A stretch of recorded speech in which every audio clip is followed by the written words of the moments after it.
Welcome to the weekly market recap with Sampath Securities. Let's take a look at some of the latest developments in the Sri Lankan economy and financial markets. China Harbour Engineering Corporation, Port City Colombo Private Limited, the primary developer of Port City Colombo, has committed approximately $300 million in foreign direct investment to advance Phase 2 of the project. This investment commitment follows the completion of the required regulatory processes and enables the next stage of development of Sri Lanka's largest urban development initiative. Managing Director of CHEC has stated that the Phase 2 investment represents a deliberate and long-term commitment to Sri Lanka. He has emphasized that Port City Colombo is being developed as a generational project aligned with country's future economic direction rather than as a short-term venture. According to the company, the decision to continue funding the project through foreign direct investment demonstrates confidence in Sri Lanka's economic direction and in the role Port City Colombo is expected to play in supporting investment, enterprise development and employment generation. The Phase 2 investment will focus on the continued development of core infrastructure and utilities within the Port City Colombo, which has been designated as Sri Lanka's first multi-service special economic zone. These developments are expected to facilitate increased investment activity, support new enterprise formation, and create sustained employment opportunities across construction, services, and related sectors. Colombo Harbour Engineering Corporation, Port City Colombo, has reiterated that its long-term investment strategy is aimed at completing the project in full, while strengthening foreign direct investment inflows, supporting employment, and encouraging broader economic spillovers. The company also notes that the development positions Port City Colombo as a strategic platform for globally oriented high-value services aligned with Sri Lanka's national development objectives.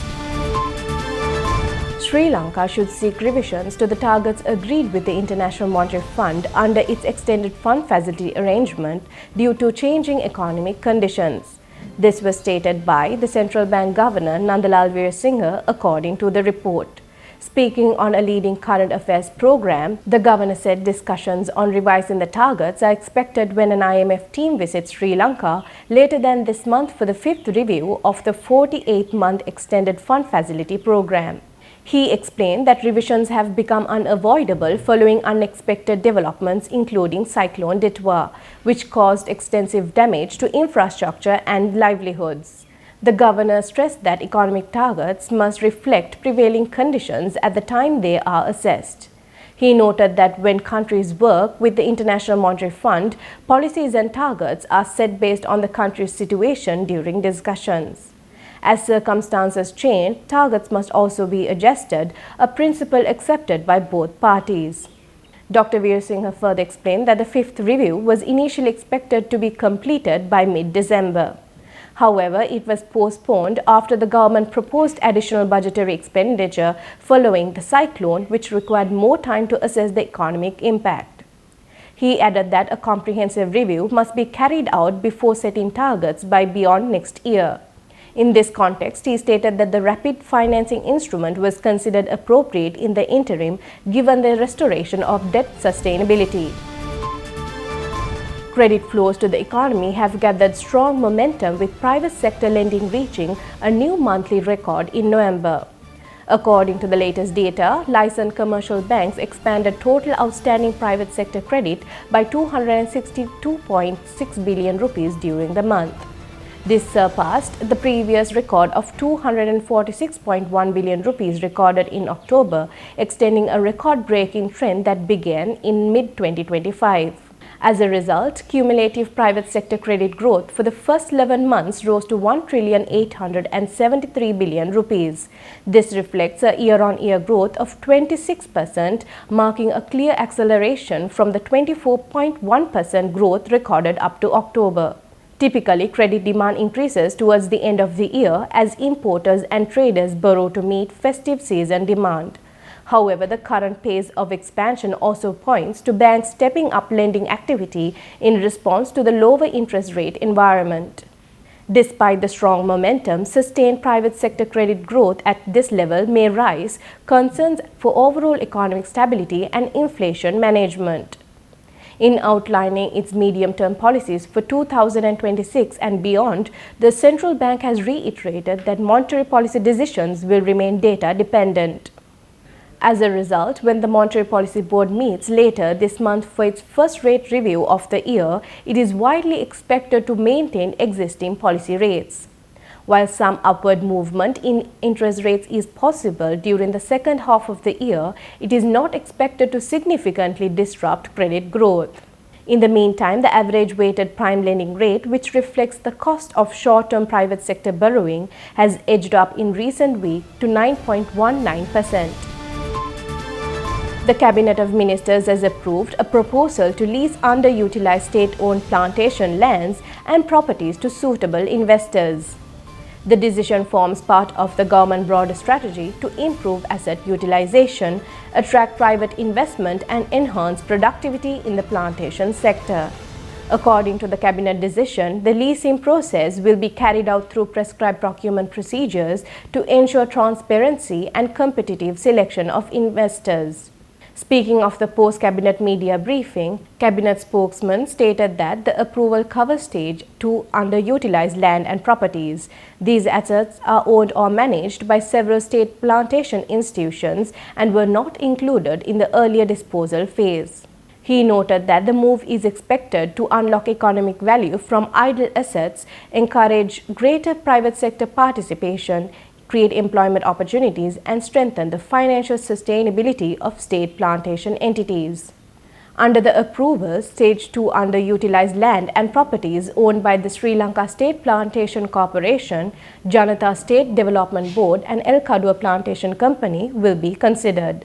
In addition, Marawalavatta land and tea factory covering 40.48 hectares in the Mathura district and belonging to the Tea Shakti Fund will be included. Also identified is 1,541 hectares of underutilized land at Kondachi Estate, currently under the purview of the Sri Lanka Cashew Corporation. The minister further explained that the cabinet had earlier approved the disposal of Stage 1 underutilized lands on 2nd June 2025, and action is already underway to lease those assets to suitable investors. However, it was observed that several underutilized lands not included in Stage 1 continue to remain idle. The latest cabinet decision addresses this gap by extending the leasing program to Stage 2 assets, ensuring the wider coverage and improved utilization of state-owned plantation lands. The U.S. Embassy in Sri Lanka has announced an additional $2 million in humanitarian assistance to support communities affected by Cyclone Ditwah. With this latest allocation, total U.S. assistance for the cyclone responses now stands at $4 million. According to the embassy, the new funding builds on an initial $2 million provided with 72 hours of cyclone's landfall, highlighting the United States' commitment to delivering timely and effective support to affected communities. U.S. Ambassador Julie Chang has stated that the United States responded swiftly when Sri Lanka needed assistance. She noted that support has ranged from early airlift and logistics expertise from the Department of War to direct humanitarian funding aimed at helping Sri Lanka move forward after Cyclone Ditwah. She further emphasized that disasters of this nature disrupt communities and livelihoods, and that the United States remain engaged in contributing to stability so people and economies can recover. The U.S. Embassy has noted that trusted organizations, including the World Food Programme and World Vision, are implementing the assistance to ensure aid reaches communities quickly, effectively, and with accountability. As Sri Lanka continues to assess evolving needs following Cyclone Ditwah, the United States says that it will continue working closely with Sri Lankan authorities to support emerging priorities. Let's take a look at this week's Treasury Bill auction results. With the recent Treasury Bill auction, the 91-day T-bill rate stands at 7.95%, up by 7 basis points. The 182-day T-bill rate stands at 8.44%, and the 1-year T-bill rate stands at 8.48%, up by 1 basis points compared to the previous week. Thank you for watching. We'll be back next week.